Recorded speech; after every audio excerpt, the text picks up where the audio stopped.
সম্মানিত হাজিরিন, আলহামদুলিল্লাহ, এই দিন ইসলামের যে নিয়ামত দিয়ে আল্লাহ তাআলা আমাদেরকে রহম করেছেন, আমাদেরকে ধন্য করেছেন, আমাদের প্রতি ইহসান করেছেন, সে দিনটি হচ্ছে ইসলাম। ইসলামের মধ্যে আল্লাহ তাআলা আমাদের জন্য ইবাদত থেকে শুরু করে জীবনের অনেক কাজ, সমস্ত কাজের মধ্যে আল্লাহ তাআলা ইবাদত ঢুকিয়ে দিয়েছেন।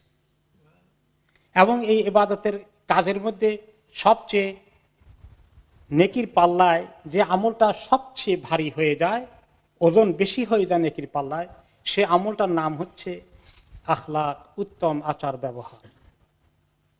নেকির পাল্লা সবচেয়ে বেশি ভারী হয়ে যায়। এই আখলাক, আচার ব্যবহারের মধ্যে আমরা মানুষের প্রতি সদয় আচরণ করা, বিশেষ করে দানশীল হওয়া, উদার হওয়া এবং খুব বড় মনের পরিচয় থাকা, এগুলো আখলাকের একটা চমৎকার দিক। মানুষ এভাবে যদি বখিল না হয়ে যায়, কৃপণ না হয়ে যায়, মানুষ যদি নিজের মনটাকে বড় করে ফেলে, দান খয়রাত করে, মানুষের উপকার করে, এসব কিছুটা, এগুলো হচ্ছে অন্যতম গুরুত্বপূর্ণ আখলাক এবং আদাব। এ বিষয়ে আজকে আমাদের ইনশাআল্লাহ আলোচনা। নবী করিম সাল্লাল্লাহু আলাইহি ওয়াসাল্লামকে আল্লাহ তাআলা পাঠিয়েছেন, রিসালাতের অনেক কিছু আমাদেরকে তিনি আল্লাহর কাছ থেকে পৌঁছাবেন, আমাদের আমলে অনেক পরিবর্তন আনবেন, এই জন্য আল্লাহ তাআলা ওনাকে পাঠিয়েছেন। কিন্তু সবচেয়ে জরুরি তিনি বলেছেন, আমাকে পাঠানো হয়েছে শুধুমাত্র মানুষের মধ্যে উন্নত আখলাক, আচার ব্যবহার নিয়ে আসার জন্য। মনে হলো যেন এইটাই প্রধান কাজ।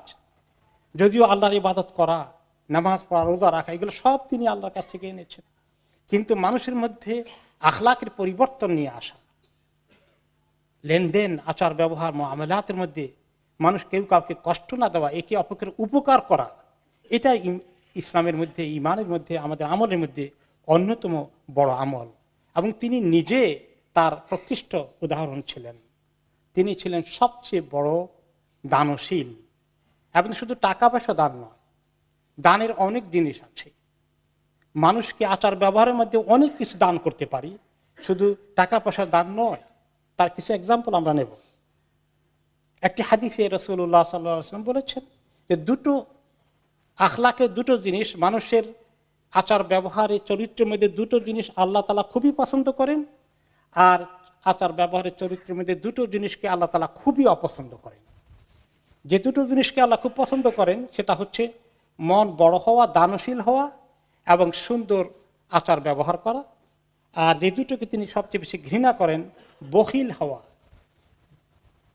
কাঞ্জুস হওয়া, মনটা ছোট করে ফেলা আর দুর্ব্যবহার করা, এগুলোকে আল্লাহ খুব ঘৃণা করেন। আরেকটি হাদিসে তিনি বলেছেন, কোনো মানুষকে যদি আল্লাহ তাআলা ভালো কিছু দিতে চান, তাকে নেককার বানাতে চান, তাহলে আল্লাহ তাআলা তাকে দিয়ে মানুষের অনেক উপকার করান, সে মানুষের অনেক কাজে লাগে, অনেক মানুষ তার থেকে ফায়দা পায়। তার বিপরীত বখিলি অত্যন্ত খারাপ জিনিস। একটি হাদিসে তিনি বলেছেন, খবরদার, সাবধান, এরকম কার্পণ্য করা, বখিলি করা, এটা থেকে তোমরা দূরে থাকো। তোমাদের আগের জাতিগুলো এই বখিলির কারণে তারা হালাক হয়ে গেছে, ধ্বংস হয়ে গেছে। এই কৃপণতা তাদেরকে বলেছে, কারো হক না দিয়ে জুলুম করা, তারা জুলুম করেছে। কৃপণতা, বখিলি, সম্পদের লোভ বলেছে, কারো সঙ্গে সম্পর্ক কাট অফ করে ফেলা, সম্পর্ক ছিন্ন করা, তারা ছিন্ন করেছে। এই বখিলি, কৃপণতা তাদেরকে বলেছে অন্যায় কাজ করা, তারা অন্যায় কাজ করেছে। সাহাবায়ে কেরামের মধ্যে কি সুন্দর এক্সাম্পল, ওনারা নবী করিম সাল্লাল্লাহু আলাইহি ওয়াসাল্লাম থেকে যেটা শিখেছেন সেটা আমল করেছেন। সাহাবী কায়েস ইবনে সাদ রাদিয়াল্লাহু আনহু একটু ধনী প্রকৃতির সাহাবী ছিলেন। লোকেরা ওনা থেকে ধার কর্জ নিত, অনেক লোকে নিয়েছে। তিনি দানও করতেন, ধার কর্জও দিতেন। অসুস্থ হয়ে পড়লেন একবার, বেশ অসুস্থ। তো কিছু কাছের লোক যারা রেগুলার ওনাকে মহব্বত করে, তারা আসে না দেখতে। উনি এক্সপেক্ট করছিলেন যে তারা দেখতে আসবে, তারা আসে না কেন? খবর নিলে অমুকরা কেন আসে না? বলে যে আপনার কাছে অনেক ঋণগ্রস্ত আছে, যে কেমনে আপনাকে চেহারা দেখাবে, এই কারণে আসে না। তিনি বললেন, তোমরা সব এলান করে দাও, বাজার গিয়ে রাস্তায় এলান করে দাও যে সাদের কাছে যত লোকের দেনা আছে সব আমি মাফ করে দিলাম। তারপরে অনেক সাহাবীরা দেখতে আসলেন যে ওনার ঘরে ঢুকতে গিয়ে ওনার দরজাটাই ভেঙে গেল। তাহলে বোঝা গেল যে কত বড় আত্মার পরিচয় থাকলে মানুষ এরকম কাজ করতে পারে। এই জন্য কোরআনে পাকে আল্লাহ তাআলা বলেছেন যে অন্তরের বখিলি থেকে যাকে আল্লাহ তাআলা নাজাত দিয়েছেন, মুক্তি দিয়েছেন, এরা হচ্ছে বড় কামিয়াব মানুষ, এরাই সফল কাম হবে। আমাদের এই যে দান এবং মানুষের উপকার করার কাজটা এত বহুমুখী। একটি হাদিসে আপনারা অনেকবার শুনেছেন যে মানুষের শরীরের প্রত্যেকটি জয়েন্টের বিনিময়ে কি করতে হয়? সদকা দিতে হয়। এবং আমাদের তো শরীরের 360টার মতো জয়েন্ট রয়েছে। এবং তিনি বললেন যে এত পয়সা কোথায় আমরা পাবো, এত দান কেমনে করব? তিনি বললেন যে সব পয়সা দিয়ে দান করতে হবে না। প্রতিদিন যখন সূর্য উঠে কেউ যদি 2 জন ভাইয়ের মধ্যে বিবাদ লেগেছে, দরবার লেগেছে, মিটিয়ে দেয়, তার বিরাট সদকা আদায় হয়ে গেছে। তাহলে মানুষের কাজে লাগলাম। আর কোনো ব্যক্তি যদি কোনো জানোয়ার থাকে, উট নিয়ে কোনো দিকে যাচ্ছে, আরেকটা করে নাই, সে হেঁটে যাচ্ছে, তাকে উঠিয়ে নেয়, অথবা তার মালকে তার উটের মধ্যে, গাধার মধ্যে উঠিয়ে নেয়, তাহলে এটা তার জন্য বিরাট সদকা হয়ে যাবে।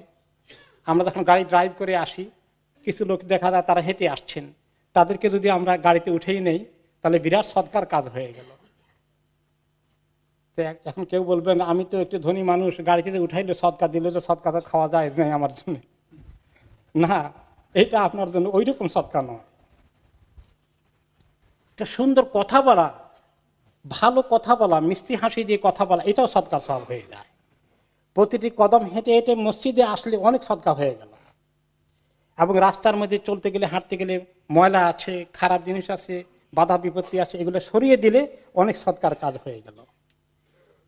যে ব্যক্তি, আরেকটি হাদিসে তিনি বলেন, যে ব্যক্তি কোনো মুসলমানকে কাছে এমন কিছু নিয়ে আসে যেটা পেলে সে খুশি হয়, আল্লাহ তাআলা তাকে কিয়ামতের দিন এভাবে খুশি করে ফেলবেন।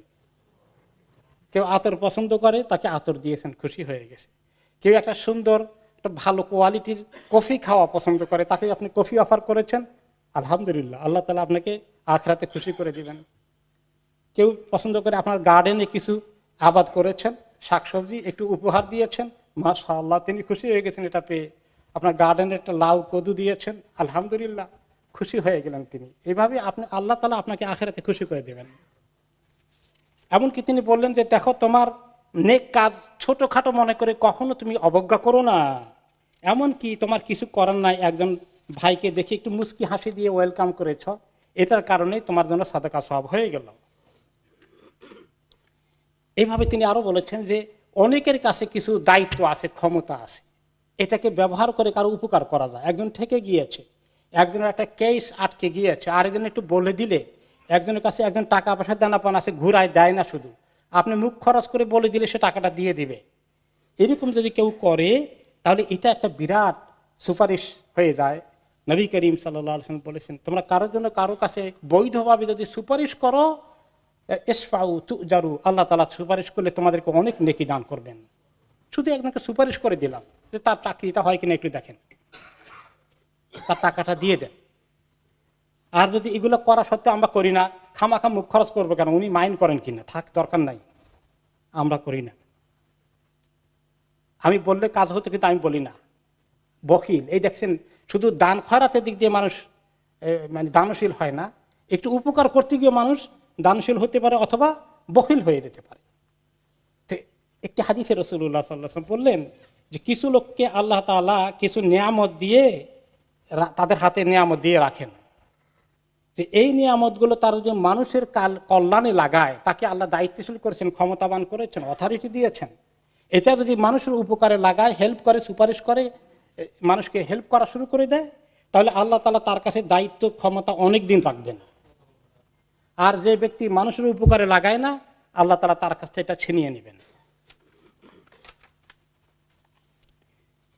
জারির ইবনে আব্দুল্লাহ আল-বাজালি রাদিয়াল্লাহু আনহু বলেন যে আমি যখন থেকে ইসলাম কবুল করেছি, কোনোদিন দেখা করতে গেলে আমি নবী করিম সাল্লাল্লাহু আলাইহি ওয়াসাল্লামকে দেখা করতে পারি নাই, এমন হয় নাই। তিনি সবসময় আমাকে অ্যালাউ করেছেন, এবং যখনই আমাকে তিনি দেখেছেন, প্রত্যেকবার তিনি আমার চেহারায় মুচকি হাসি দিয়েছেন। আমাদের এত সীমাবদ্ধতা, আমরা কেন এখানে পৌঁছতে পারি না? তারপরে তিনি বলেন যে আমি দোয়া করলাম, ইয়া রাসূলুল্লাহ, আমি যখন ঘোড়ার উপরে উঠি আমি কাঁপতে থাকি, আমি শক্ত হয়ে বসতে পারি না। তখন তিনি আমার বুকের উপরে হাত দিয়ে দোয়া করলেন যে আল্লাহ তাকে শক্ত করে ফার্ম করে দিন এবং আল্লাহ তাকে অন্য লোকের হেদায়েতের কারণ বানান এবং তাকে আপনি হেদায়েতের উপরে রাখেন।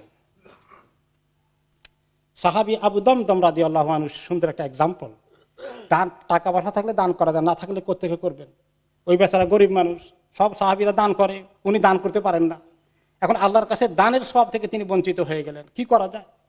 তো তিনি আল্লাহর কাছে ওয়াদা করেন যে আল্লাহ, যত মানুষ আমার মান ইজ্জত নিয়ে আমার গীবত করেছে, আমার ক্ষতি করেছে, আমার বদনামি করেছে, আল্লাহ আমি এগুলো দান করলাম যে আমি এগুলার কোনো প্রতিশোধ আপনার কাছে চাই না, আপনি তাদেরকে মাফ করে দেন, আপনি তাদেরকে মাফ করে দেন, আল্লাহ আপনি আমার এই দানটা কবুল করেন।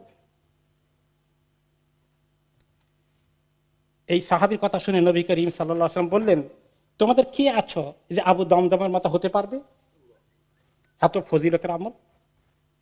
হাসানুল বাসরী রহমতুল্লাহ আলাইহি একদিন রাতে দোয়া করলেন যে আল্লাহ, যে ব্যক্তি আমাকে জুলুম করেছে আপনি তাকে মাফ করেন, যে আমাকে জুলুম করেছে তাকে মাফ করেন। করতে থাকলেন অনেকক্ষণ পর্যন্ত। পরের দিন সকালে একজন জিজ্ঞেস করলেন, ভাই বা শেখ, আপনার এই গত রাত্রে এই দোয়া এত বেশি কেন করলেন? আমার মনে হয়েছে আমি যদি আপনাকে জুলুম করতে পারতাম তাহলে আপনার এই দোয়া আমি পেয়ে যেতাম। তিনি বললেন যে আল্লাহ তাআলার ওই একটি আয়াত, তিনি যেখানে আল্লাহ বলেছেন যে ব্যক্তি মানুষকে ক্ষমা করে দেয় এবং সম্পর্ক অবনতি হলে এটাকে ঠিকঠাক করে ফেলে নিজে উদ্যোগ নিয়ে, তার পুরস্কার আল্লাহর কাছে জমায়েত হয়ে থাকবে। তাহলে আসুন আমরা কিভাবে আমাদেরকে মনটাকে বড় করে আমরা ক্ষমা করতে পারি এবং মানুষের উপকার করতে পারি। দান খয়রাত থেকে শুরু করে উপকারে যদি আমরা কাজে লাগি তাহলে এটা আমাদের জন্য আখিরাতে বিরাট কল্যাণের কারণ হয়ে যাবে এবং আমাদের সমাজের মধ্যে অনেক ফিতনা, ফাসাদ, ঝগড়া, বিবাদ অনেক কিছু দূর হয়ে যাবে।